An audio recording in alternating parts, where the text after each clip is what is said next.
All right, we're recording. We're live. We'll do it live. Well, good afternoon. Hi, Laura. How are you? Good. Thanks for having me.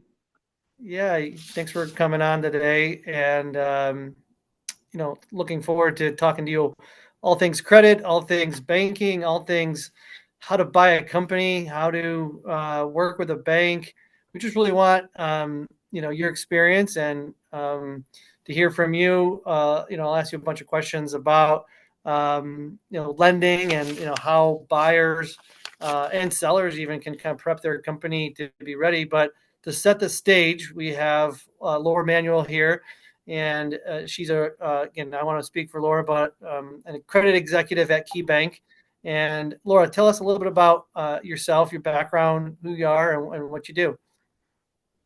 Um, Thank you. My name's Laura Manuel. I'm currently the regional credit executive at KeyBank covering our Midwest region and report up through our deputy chief credit officer for CNI lending at the bank. So we mainly focus on commercial and industrial lending. Um, and I have a team of 4 people that support, activities for credit in the central region. And we cover what we call commercial banking, which is companies with 10 million in revenue and higher. It's been kind of the main part of my career for the last 25-ish years, where I've spent a total of 19 years at Key and 7 years outside of Key at some smaller banks. That's awesome. So you've had a wealth of experience, not just locally, but you see companies and deals all over the Midwest. 10 million and up gives you a pretty high ceiling in terms of how many companies you guys get to look at. Is there any general industry specific that you guys work with? What are you seeing out there now from a credit perspective, based on industry? Industry wise, we cover pretty much any industry that is out there. There are certain industries that we have specialties at the bank, like such as technology, kind of software development, such where we have specialty type focus. So I don't really get into some of those, but we see a lot of, especially in the greater northeastern Ohio area, manufacturing, distribution type companies, service businesses across all industries, construction industry. Um, we pretty much pride ourselves on, covering pretty much any industry out there, just focusing on more of the best in class type of relationships and opportunities. And we're a relationship focused bank, so we tend to, have long, stable relationships where we get to know the client and their business needs, and then I help support that with a commercial lending officer or That relationship manager. that makes sense. Since you talked about a little bit relationship banking, what role does that play in, a loan or a credit approval process? There's a lot of things that go into, that process, but talk a little bit about relationship and maybe just a little bit of the kind of key factors you look at when you're kind of making a decision from a high level. Sure. So the way we're set up is we have kind of a relationship manager who we consider kind of the quarterback of the relationship, and they either have an existing business they work with, or if they were looking at developing a new relationship, they go out, meet with the company, gather information, and try to get to know what their needs are. So if it's a cash management need, we have specialty people that handle that type of product. So there's a lot of different products the banks offer, but it's the lending need where there's money needed for working capital, growth, equipment needs. Then they bring in, they ask for financial information and try to get to know the client and look and see if the request kind of works with their financial information to support kind of what they're asking for. And sometimes I'll go out on calls with the lender at a certain point. A lot of times we have kind of an underwriter or portfolio manager involved that helps, do the analysis stuff, and then they would submit that to me, and then we have direct authority to kind of approve and support those types of things. So credit isn't just a black hole somewhere in the bank. There are people back there doing the work. There are And you're people. one of them. I love I it. am one of them. Yes. Talk to me a little bit about the macro environment of banking right now. How does it feel to be a banker? What's different from the past and what you're seeing now, specifically to lending in this middle market world? I would say post COVID has been a lot of changes. COVID presented a lot of unique situations that were one time that created supply chain issues. There was a period of time where businesses were shut down during COVID. And then there's been a lot of government stimulus that has come through to kind of support those disruptions. And it kind of as an after effect of some of those things, there's been inflation issues, which we see in a lot of our relationships where the cost of materials is up, cost of labor is up, things just cost more. And I'd say the quickness with how much the Fed has raised interest rates on borrowing has probably impacted our existing clients the most. Because if you were, you went in a couple years ago and borrowed money, and that same money now costs, 4% more in a very rapid amount of time, that really impacts the amount of that they have to pay for that same debt. And some businesses maybe can absorb that, and others have struggled a bit, along with their other costs of doing business. So Yeah, it's probably been the biggest challenge is just the rapid increase in interest rates has just impacted a lot.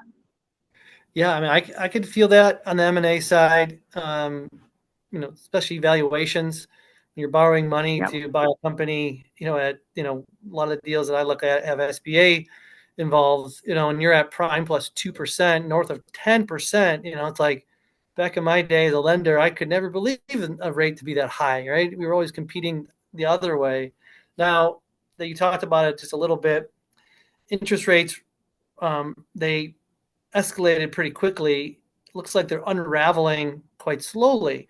So any thoughts on that, on not predict interest rates in the future, but just from an economic standpoint and what you've seen over the last 20 or so years with interest rates, can we expect them to come down, do you think, or what do you think's going to happen? I think my impression is they're certainly not going to rise. And I believe, there's various forecasts out there by a lot of people saying they will go down.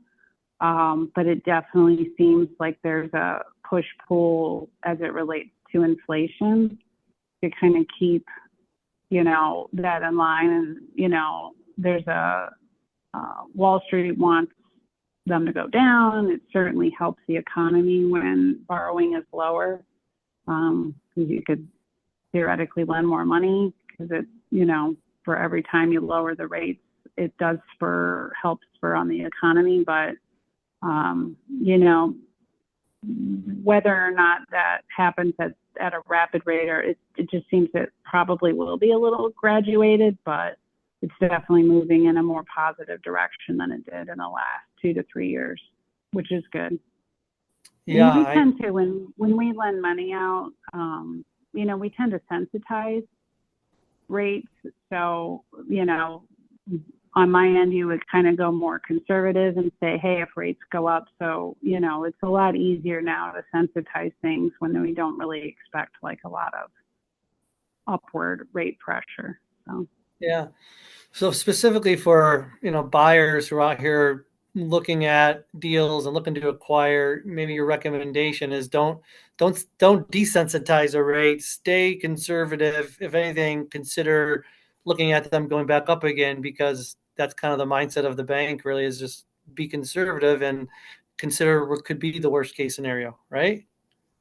Yeah, and a lot of times we have derivative type products that will help kind of fix, a portion of a loan so that the person taking out the loan will know what those payments are. Maybe not the whole thing, but like at least half. And that way they can predict there won't be a change in that interest rate for a certain amount of time.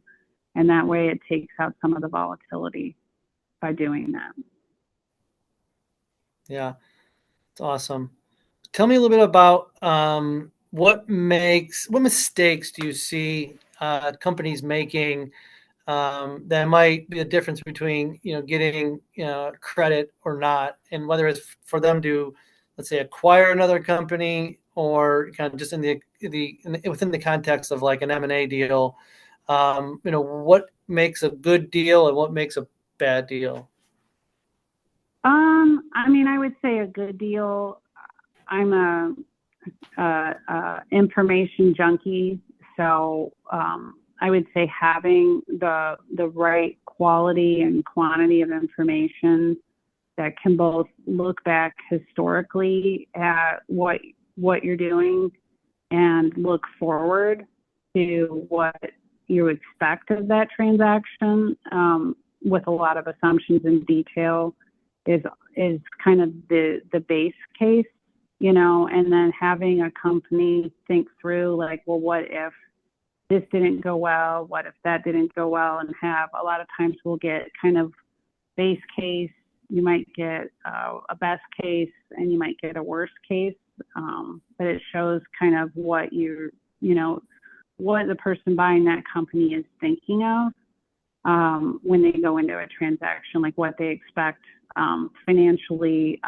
And it'll, the better packages will have kind of the balance sheet, the income statement, and the statement of cash flows kind of really thought out, and they know what to expect from a bank as far as financial covenants are something we typically have on a lot of our long-term debt, how those work, and they model those out to kind of make sure that, what they're looking for hits what a bank typically expects for those. Yeah, And then I'd say the second thing was statement and balance sheet. Sorry. yeah, sorry. But I'd say the second thing, in addition to the information, is just the capitalization of, a business. How much, if you're buying a business from the top, how much is being put into it and how much is being asked of the senior lender, and then if there's any mezzanine or middle lenders. The capitalization of a project really impacts things. Having something be less leveraged when you do a riskier transaction. When my experience is that projections are great, budgets are great, but they never actually go the way they say they will. Maybe they'll go better, but a lot of times things just happen. So, and the better prepared and less leveraged you are, the better off in the long run. So. Yeah, I mean, I think just looking at leverage in general, some people strategize and try to leverage all the assets up and all the cash flow up as high as they can go without putting their own skin in the game, and it just doesn't work. You got to have balance between the risk between the entrepreneur and the business and the bank, and obviously any investors as well. So, kind of going back to maybe some loan structures and terms. You mentioned a little bit about credit covenants. Are you seeing the bank being more strict with covenants? Have they changed their perspective on covenants over the last few years? What could a borrower reasonably expect to be stepping into covenant wise? I mean, I would say all of our loans that are greater than a year in term have what's called a fixed charge covenant, which is your EBITDA divided by your outflows, which is your fixed charges. Kind of a fully baked fixed charge covenant, and it just depends on what metric that is, but something like 1.2 is a pretty standard fixed charge covenant. And then usually there's a cash flow leverage covenant, which measures, either your senior, your total amount of debt compared to the EBITDA that you're bringing into the company. And those generally you have kind of where you're funding, day one, so let's say you're funding it like 2 times, you would want, a cushion in there. You have it at like 25% cushion. You set kind of a maximum, and that way you have that cushion to kind of perform within. And the most important thing is just that the bank and the borrower are on the same page with kind of where all those metrics are, and because the bank doesn't want to enter into things that in 5-6 months they have to touch again. And I'm sure from a cost perspective, neither does the borrower. They want to focus on their business. So you just want to kind of structure it. The purpose of a covenant is so that if things don't go according to plan, you have something that tells you, hey, something's not right here. Sometimes it could be a performance issue. Sometimes it could be a one-time thing. A lot of things happen that trip those, but it brings everybody back to the table to have a conversation, so that we're all on the same page. Yeah. So you're saying it's not necessarily, hey, you missed this covenant, we're gonna throw you out the bank. It's more of a, right. A leveling of the playing field to keep your eye on the ball. I think, the fixed charge covenant, really just keeps the owner from distributing too much cash out of the business. It helps the owner and keeps the owner honest in a sense. I think that was the way I always looked at it, that, like say, hey, we're going to agree upon some things, and knowing that, macroeconomic things do happen that are outside of your control gives you the reason to pause and look at it again. And then you mentioned kind of 3 or 4 times the cash flow leverage. So you're looking at that because it's more of a, how much debt can you take on as a business in whole versus, with your annual or monthly payments, just looking at, all potential debt, right? So it could be leases, it could be things outside the bank too, right? Yeah, I mean, a lot of time, there's bank financing, or I guess I would call it senior financing, is where it's more, banks, leases, term loans, whether it's from your main bank or another bank. And then there's, kind of the total leverage, which is kind of the non-senior debt, which might be like a seller note, mezzanine debt, those types of things, which would be kind of junior to the senior debt. That's awesome. Behind the bank. Yeah. Well, I have a few more minutes with you, and we could talk all day about credit. What would you suggest for some of the folks who are listening in after this recording, who are new to credit, right? A lot of the folks that I work with are beginning their journey into buying a company. What would be some simple, we talked about a lot of advanced things, more of a simple topics for new borrowers, new folks who are new to business borrowing. Any advice you have for them, periodicals they could read, resources that they should go to? Lay it on us. So like a new business owner, I guess, would be a good example.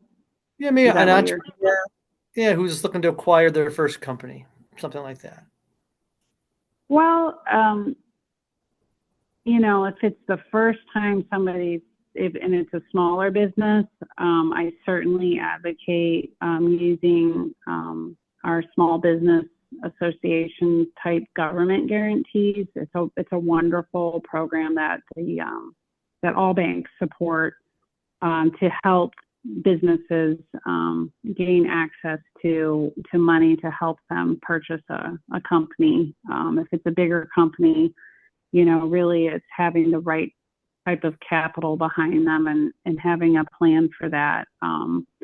The other thing we see a lot of is leveraging of, your accountant, lawyers, engaging in due diligence. Really, the due diligence on making a big acquisition or doing something risky is very helpful. Paying for third-party reports.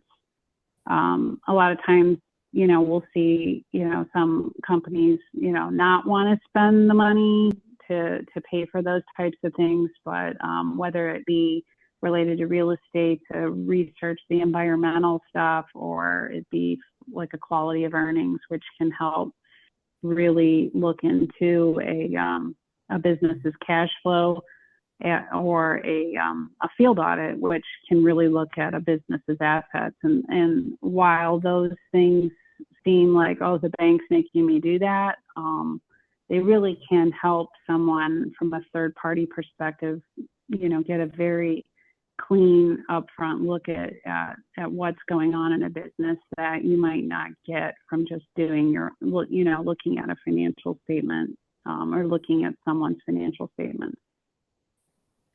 Yeah, so what I heard, and kind of thank you, kind of, it's because it's resounding. We put out our October newsletter. We talked about building teams, and part of that is having the right lawyer, the right accountant, the right banker. Right, I would say get your banker involved probably earlier in that process versus later, and never go to the banker with an urgent need, right? You're gonna think like a manufacturer. You're like, you got this process, right? And you can't just artificially move it around just because. So kind of foresight is important.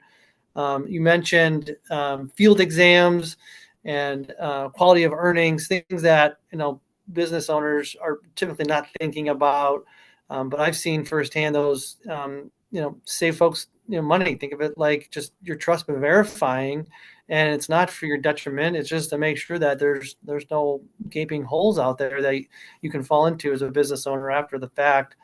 So the bank really is protective of not only their money but yours too, right, as a borrower. Correct. Yeah. Laura, any final words of wisdom you could impart on us today? It's great to see you, and I hope everything else is going well outside of the banking world.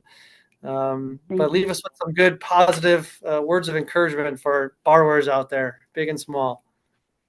I think 2025 we really hope is going to be a year of, stability, a lot less, disruptions, and I think it's a great opportunity to see a lot of new business growth and new opportunities for banks and private industry. So really looking forward to it. And I would just encourage you to just always have the best information up front, and follow common sense. Direct logic always prevails. Yeah, that's it. Don't overthink it. And if it doesn't smell right, there is probably something wrong with it. And if it doesn't feel right, there is probably something there that you should trust. Yeah, for sure. Well, thank you so much, Laura. I really appreciate your time and energy. Ava, thanks for being in the background, making this thing run. And we'll kind of go from there. Laura, we'll see you around. I hope you have a great holiday season, and thank you for taking your time today. Thank you. See ya. Thank you. Bye.